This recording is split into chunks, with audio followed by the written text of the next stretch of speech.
If you want to learn how to put together this really cute pound cake, stay tuned and watch.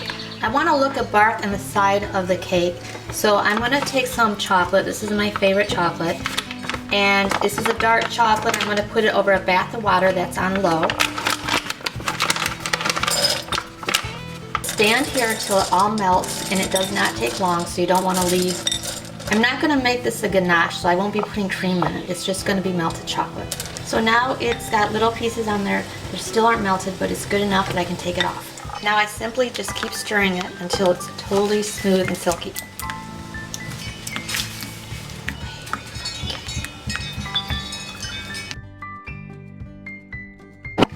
I cut a piece of wax paper, 2 pieces, but this one I'm going to lay the chocolate on.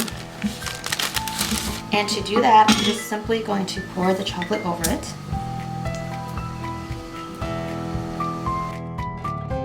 And I have a medium-sized offset spatula. I'm going to smooth it out.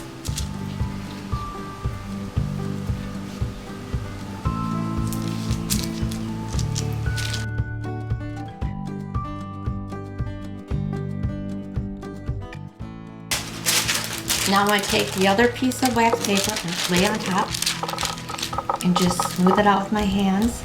Get all the air pockets out. See the air pockets because it's the part that's white. You just kind of tap on it. Very easy to do. And the next thing you do is just roll it up like a jelly roll, but roll it up pretty tight because I want nice shards when it's done. So I'm just going to take the end and roll it up. But since I don't want to have real thin strips, I'm going to make it a little bit wide.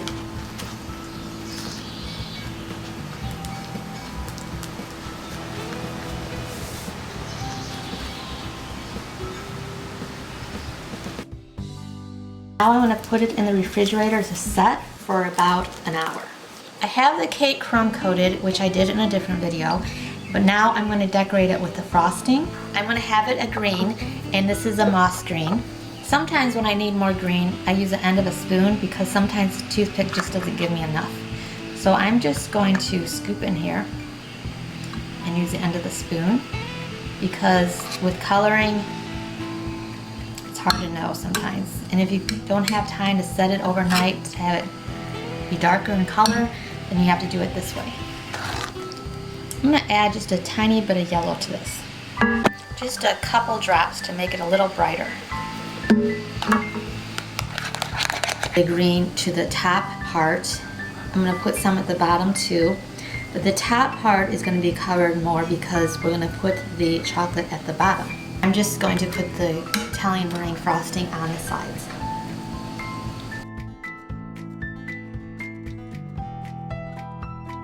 And I'm going to take a smaller spatula and I'm just going to put some texture in the cake by just dragging it up like this.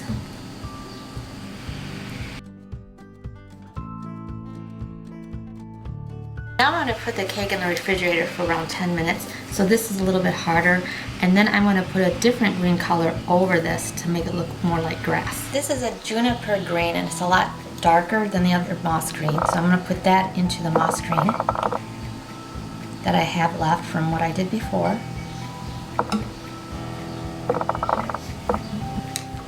And I'm just going to stir that up in there so it's darker. However, before I do that, I want to do the blue for the water for the top of the cake, and I'm using this teal green first. I'm just going to take my spoon again and put some teal green into the Italian buttercream.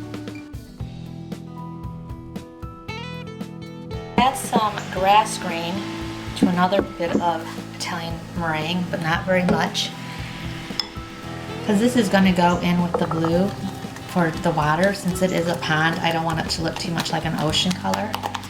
So I need to add some green to it, I think. I also decided to add just a little bit of yellow to this grass green because it was a little bit too minty looking. Now it looks to me like a pond. Now that the cake is out of the refrigerator, and I'm going to do the pond on the top.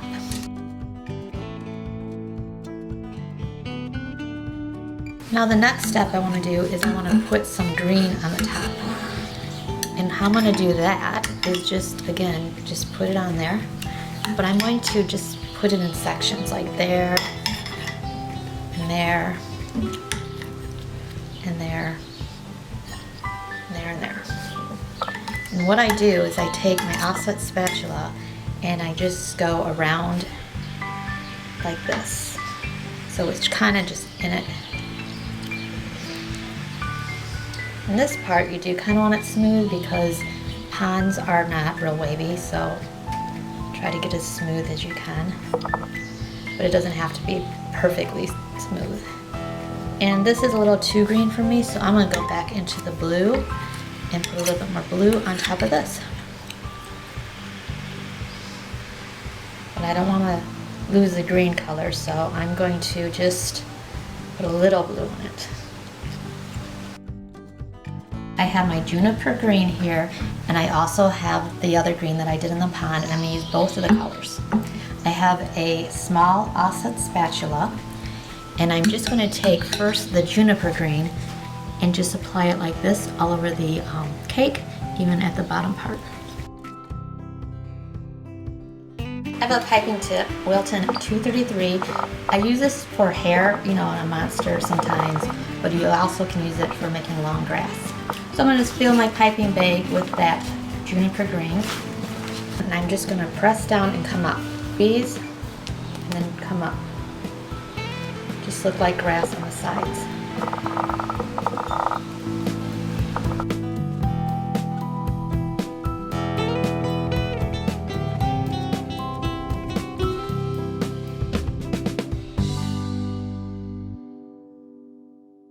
So I'm just going to take the lighter green and just go here and there, especially in areas that maybe are showing through a little bit. That's I want to cover up. But it's really neat to have 3 different colors because otherwise it's just doesn't look as realistic, or it just isn't as interesting, I guess.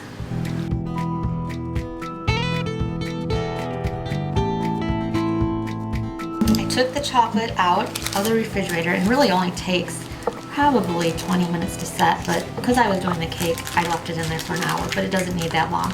I'm just going to unwrap it slowly. So I want to make sure it doesn't crumble too much because I want big pieces.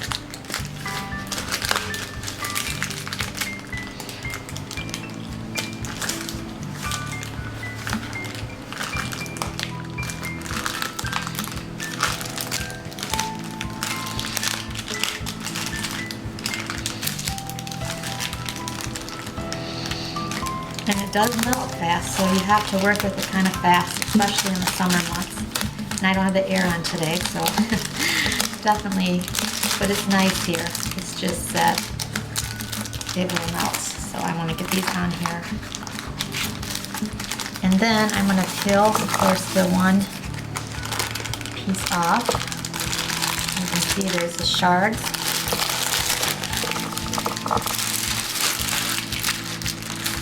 There are the shards of chocolate, and they're perfect. So the next thing I need to do is take them off. So I'm going to take my offset spatula, and I'm just going to scrape it off gently though.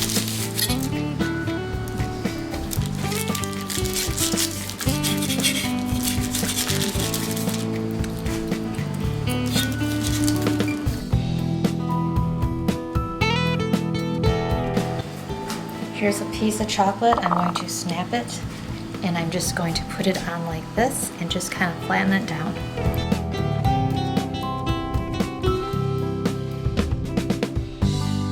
I took the cake out of the refrigerator, now I'm going to do the sides first. And what I'm going to do is put some cattails on the side. These cattails are kind of tall, so I can always take the bottoms off. They also make, you know, you could stick them on the top too. However, I'm going to snap the bottom spaghetti part off because these were made with spaghetti. In my piping bag, I have filled it up with that green that I had, and I'm just going to put it here so I can put the cattail on it. Just lay it down like this. wiggle it on. And I'm just going to do that around the sides. With the green I have, I'm just going to do a simple border, and it's just going to be with little dots, just to fill in the gap. Nothing fancy.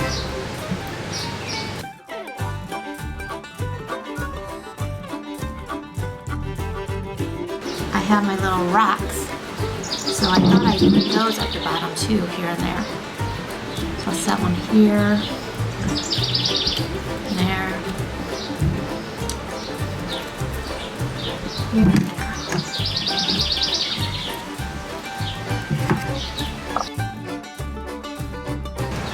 So with the toadstools, I'm going to put one here. It adds a little color so it's pretty. And then just one by it, like that. I want the sign to be right here by the mushrooms.